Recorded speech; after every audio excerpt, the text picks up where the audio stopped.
Hi everyone and welcome back to English with Malik. Well, today I've come back again with a very new and different topic for you. The topic that we are going to study today is phrasal verbs. Okay, actually phrasal verbs are those words or a combination of words actually, which are used at the place of common or ordinary words that we use. When you are using simple English, you don't need to think about phrasal verbs. But when you move up into your English proficiency, phrasal verbs are very much counted in English language. So what's a phrasal verb?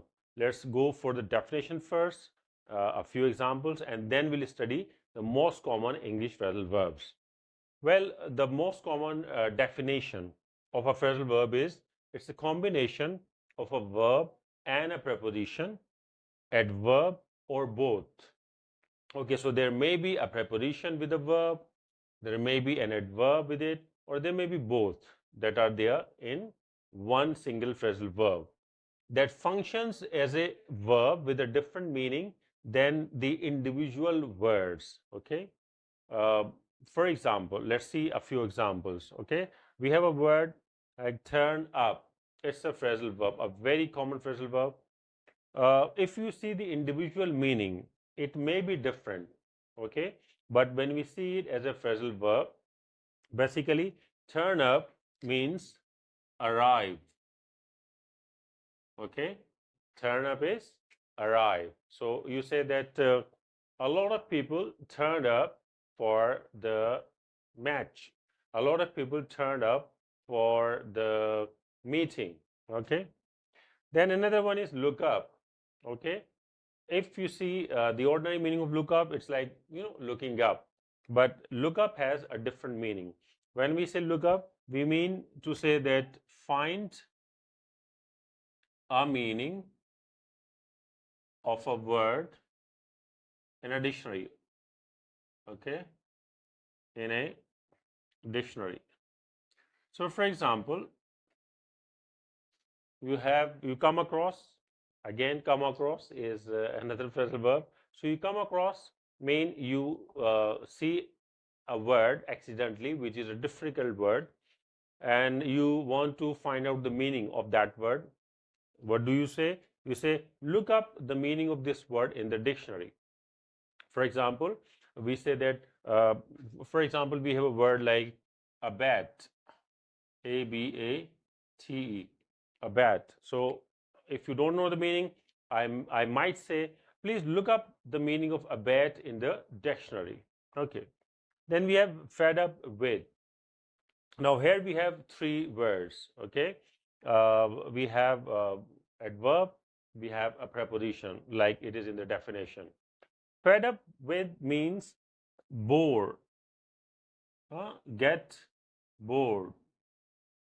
So for example, you say that, well, I'm fed up with your explanation, I'm fed up with your excuses. Okay, so you are trying to say that I have heard so many of your excuses that I really do not want to listen to your excuses anymore. Therefore, I am fed up with your excuses. Now, why do we say that at the place of arrive or find out or get bored, we use phrasal verbs? Basically, when you use a single word, that word shows that you are at a basic or elementary or pre-intermediate kind of a level of the language. But instead of common words, when you use phrasal verbs, your language goes up. Okay, it shows that now you are able to use these phrasal verbs which have different meaning than their individual verbs, and this brings you to a better intermediate, upper intermediate, or advanced level of the language. Therefore, it is very important that we use a lot of phrasal verbs in our language, especially in our writing or speaking, to say that we have a better level of English language, that our proficiency is at a higher level. Okay, now we'll see some of the most common phrasal verbs and see that what do they mean. Okay, uh, let's see a few most common phrasal verbs. The very first is add on. Okay, add on is to include an extra thing or amount in something. For example, the referee added on 5 minutes in the game. Okay, that was his discretion that he used, so he kind of included 5 extra minutes in the game.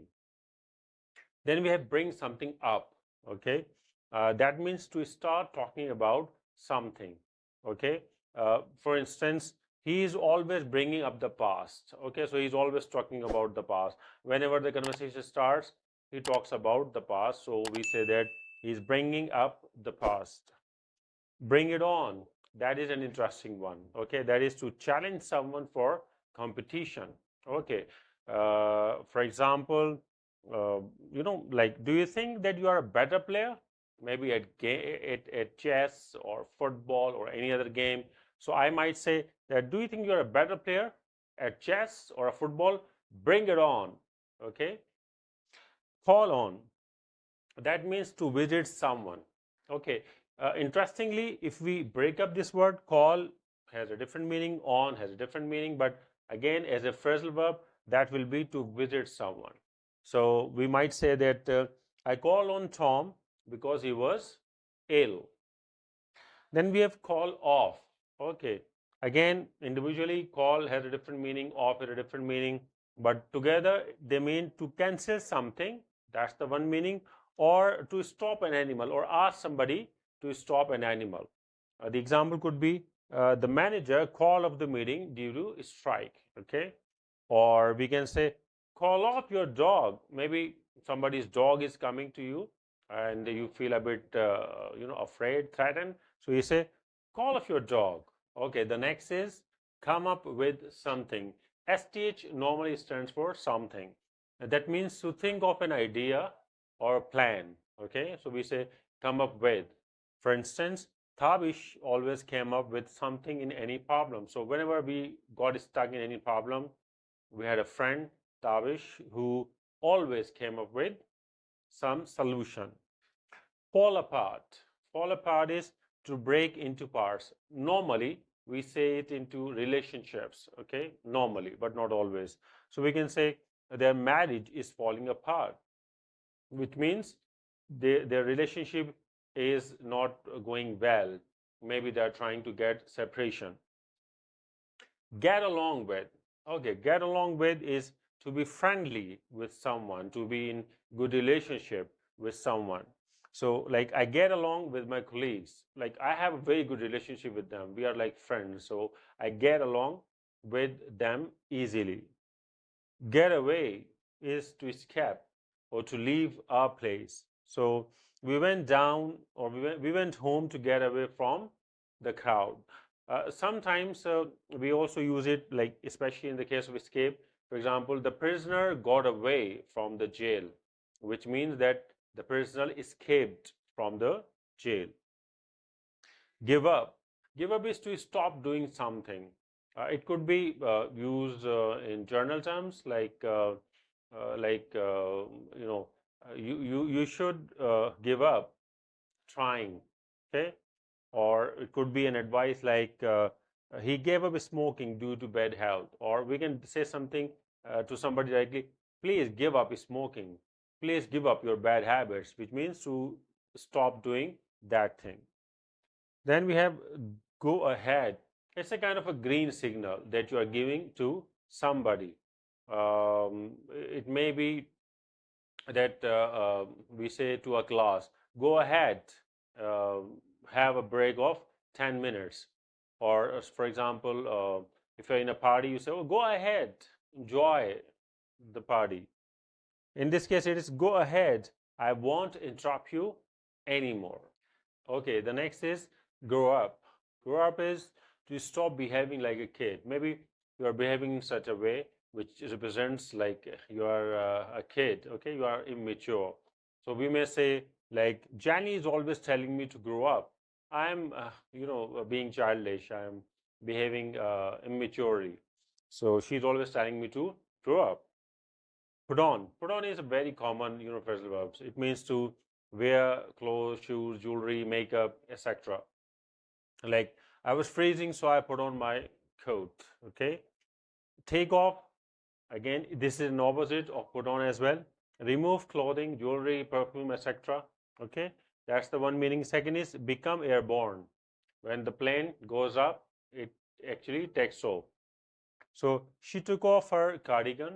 Cardigan is like a sweater, and the plane took off. Back down.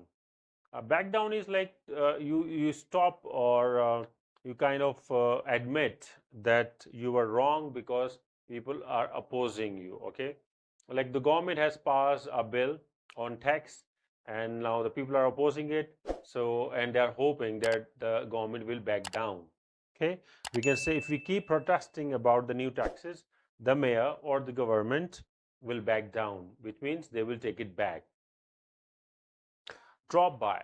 Drop by is to visit somebody casually. You didn't plan, like you just thought, okay, let's visit somebody. So you say that you drop by.